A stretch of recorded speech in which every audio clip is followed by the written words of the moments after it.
एवढी छान अरेंजमेंट केलेली आहे, तर हॅपी बर्थडे टू मी. आणि आपल्या लहानपणी तर काही बर्थडे वगैरे असं काहीच नव्हतं, तर मुलं आपला बर्थडे सेलिब्रेट करतात ते, आणि शिवाय स्वतःच्या हाताने एवढं सगळं छान डेकोरेशन प्लस केक पण त्यानेच बनवला. नमस्कार, कसे आहात सगळे? मजेत ना? मी रेखा तुमचं स्वागत करते विरंगुळा इन युरोपमध्ये.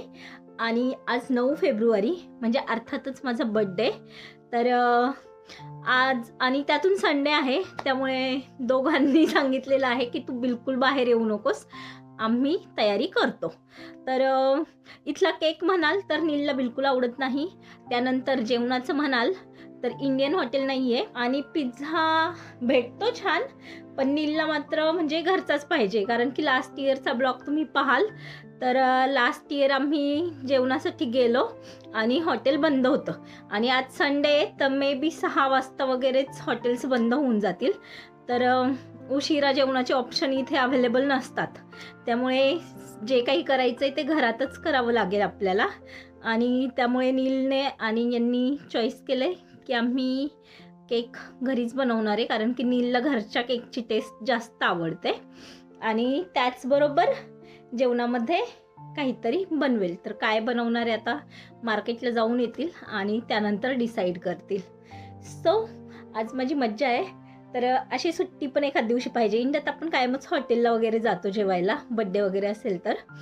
तर ठीक आहे, इथे हॉटेलला नाही जाता येणार, पण माझी स्वयंपाकाला सुट्टी आहे, तर ही स्वयंपाकाला सुट्टी पण मिळणं खूप गरजेचं असतं. खूप छान वाटतं आपल्यासाठी कोणीतरी स्पेशल काहीतरी बनवणार आहे म्हणल्यानंतर, आणि त्यातून नवरा आणि मुलगा मिळून आपल्यासाठी काहीतरी बनवणार आहे. मी मस्तपैकी इथेच बसणार आहे, आणि तसं पाहाल तर सकाळपासून फोन चालू आहेत आणि मी दिवसभर कॉलवर आहे. तर चलो, आजचा दिवस मी तुमच्यासोबत शेअर करेल. माझा बर्थडे आम्ही कसा सेलिब्रेट केला नीलने, आणि त्यांनी कशी तयारी केली आहे. चलो तर स्टार्ट करूयात आजच्या दिवसाला. आणि पहिलं विश तर माझं स्वतःला असेल. पहिल्या दिवशी आपण खुश असेल तर आपोआप वर्षभर खुश राहतो, आणि स्वतःला खुश ठेवण्यासाठी अगदी स्वतःच खुश असणं गरजेचं आहे.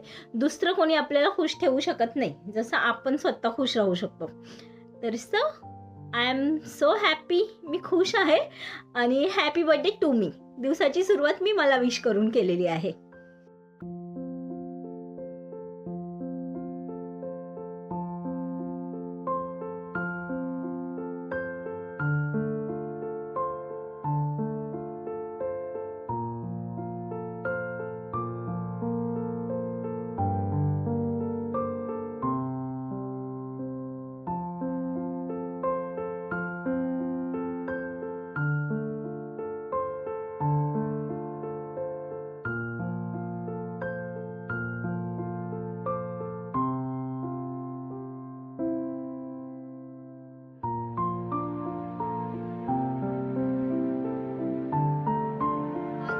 बर्थडेची पूर्ण तयारी नीलने केलेली आहे.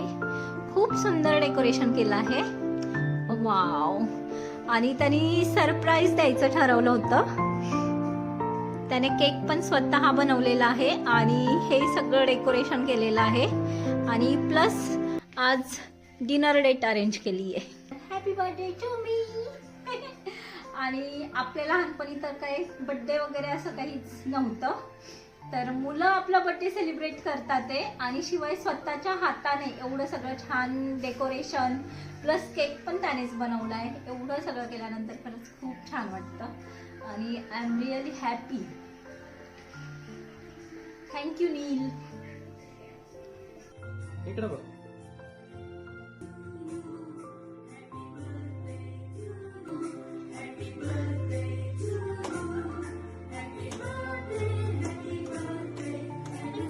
Happy birthday to you. Happy birthday to you. Happy birthday to you. Happy birthday, happy birthday, happy birthday to you. Happy birthday, Rekha.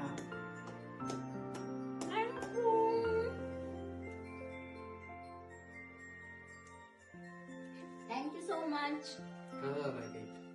एकदम मस्त. थँक्यू.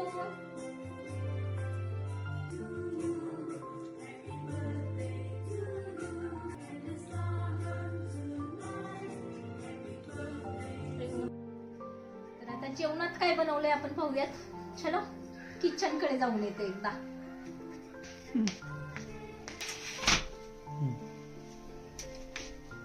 वाव, कसला मस्त बेक झालाय ना. तर मस्त पिझ्झा रेडी झालेला आहे. मस्त पिझ्झा रेडी आहे. चलो आपण आता कट करून घेऊया.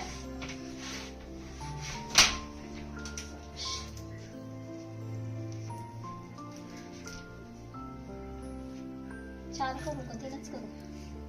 3 का? आता मी चार केले. ठीक. Yes.